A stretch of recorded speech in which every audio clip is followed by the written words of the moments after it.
Hey there, Teresa. It's Anthony from Bustard Chrysler. I've got the car inside here, so let me go through the video and tell you about all the great features on this Nissan. So it's actually right behind me right here. Let's look on the outside. So this one is a white pearl. Looks like it's in great condition. The rims are 20-inch, and it looks like it's wrapped in Hankooks all season. Just on the driver's side here, don't see any issues with the front quarter panel. The door looks good here. Rear door looks fine. Rear quarter panel looks good. Rear liftgate's good.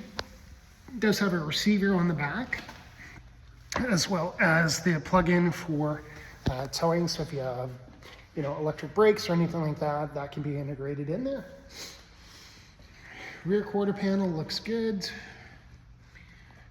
Driver's side rear looks fine.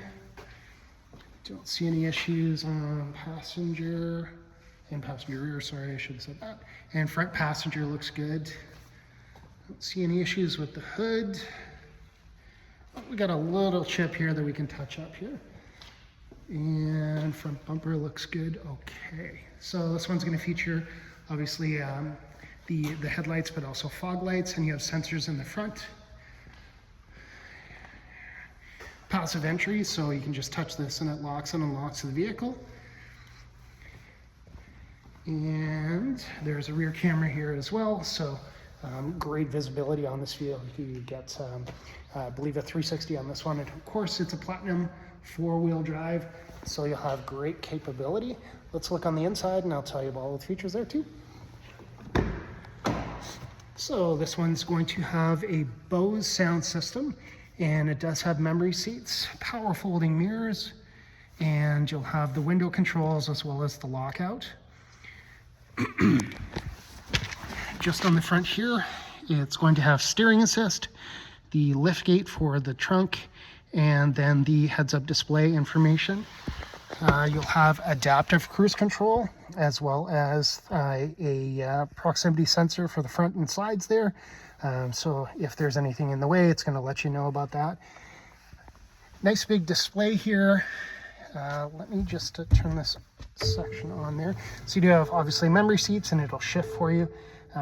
Once you have your key fob, you'll set it up for your particular preferences, whether it's the radio stations or the steering wheel setting or the seats, and then it'll auto shift based on who's the driver and who has that key fob. So nice big display here. AM/FM satellite radio. Does have Apple CarPlay, Android Auto, so depending on which one you have, then you're all set to go. Just hit this camera button and you'll see that there's the 360 as well as the rear facing. And you're going to have the dual zone temperature control for driver passenger, heated and cooled seats for driver, and the steering wheel is right there, and then heated and cooled seats for the passenger. Don't know if you can see down there, but there is a USB and a USB-C for this vehicle. It looks like it has a wireless charging pad, and then there is a DC plug-in.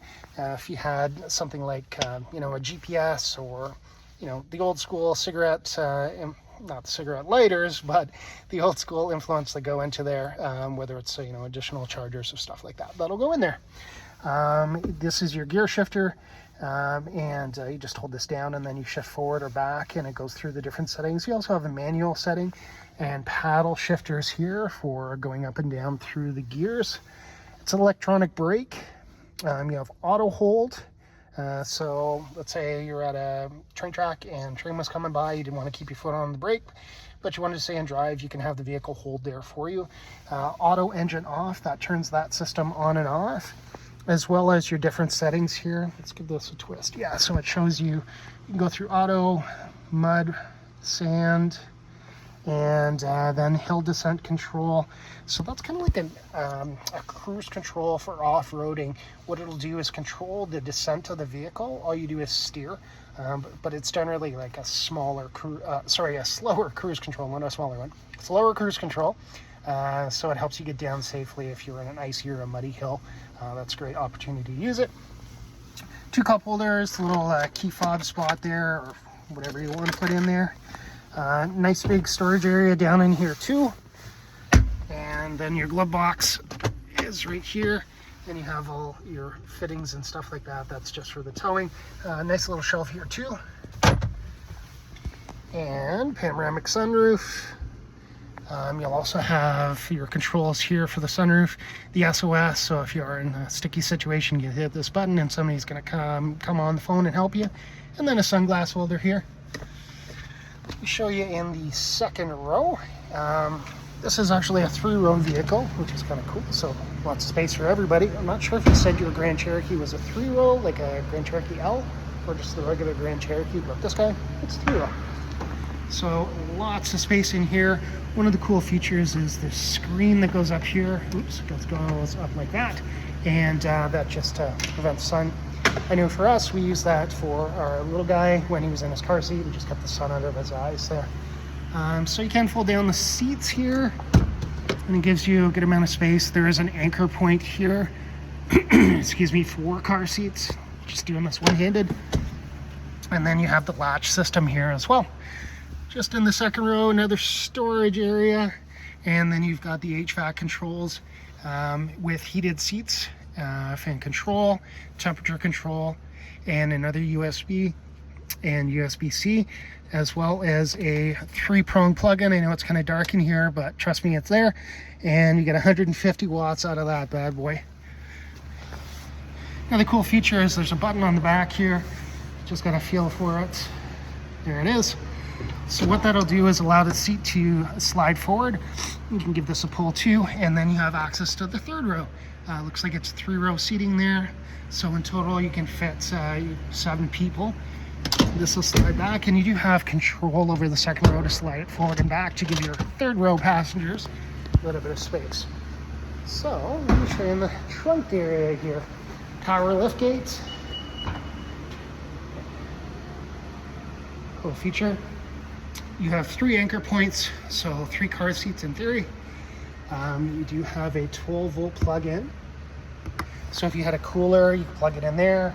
You know, if the family's traveling, nice cold drinks, and keep your vegetables and fruits and stuff cold. And then you have storage underneath here as well. Nice, a big area there. And then I would assume that this is for the tools for the jack and stuff for taking off your tire. All 3 rows have head restraints and airbags here, and you do have the third seat belt that sneaks out of the way there in case you need additional space. Very simple to put it down. Just give that a yank here, and then this will go down, and you've got huge trunk space there for all of your traveling needs. Just back here, you can lock the tailgate, actually the entire vehicle, as well as close the tailgate here too. Perfect. All right, so comparing the Pathfinder to the Grand Cherokee, you're right, it is a little bit bigger on the inside. You definitely have more space in the third row compared to the Grand Cherokee L's or the Durangos. It's a little bit tighter in those guys. This vehicle is a little bit longer from what I can see. You do get roof rails with this one, which is not standard on the Grand Cherokees. That heated seat in the second row is not a standard feature on the Grand Cherokee, but it is on some of the trim levels when you get into the limited, but not on the altitudes. Some of the features that I noticed in the cockpit area here is the power folding mirrors, the memory set, that was more like limited and up for the Grand Cherokee's feature. It does have the adaptive cruise control, but this proximity sensing feature is kind of a little bit more advanced from what I can see versus the Grand Cherokee, because it does give you forward as well as side vision to see what's going on. And this one also has a heads-up display. I'm hoping that you can see this, but it's giving you kilometers, your distance between vehicles, and information on the adaptive cruise control. So nice feature to have, definitely a nice feature. I know on your altitude you likely do not have the cooled seats, so this one obviously has that. That is a feature on the Grand Cherokee and the Grand Cherokee L when you get into the limited or higher trim level.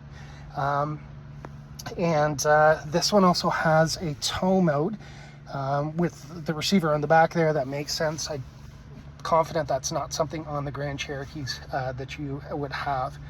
Apart from that, everything is pretty similar, but space-wide, it's a lot, it feels a lot wider. I don't know if it's because of the convex on the doors there, but you do feel like you have a little bit more space in it. So overall, feels like a great vehicle. I think you would really, really like this one. I'm going to take it out on a drive here and let you know my thoughts on the drive as well. So hang tight. It'll be another video and another link here. Okay.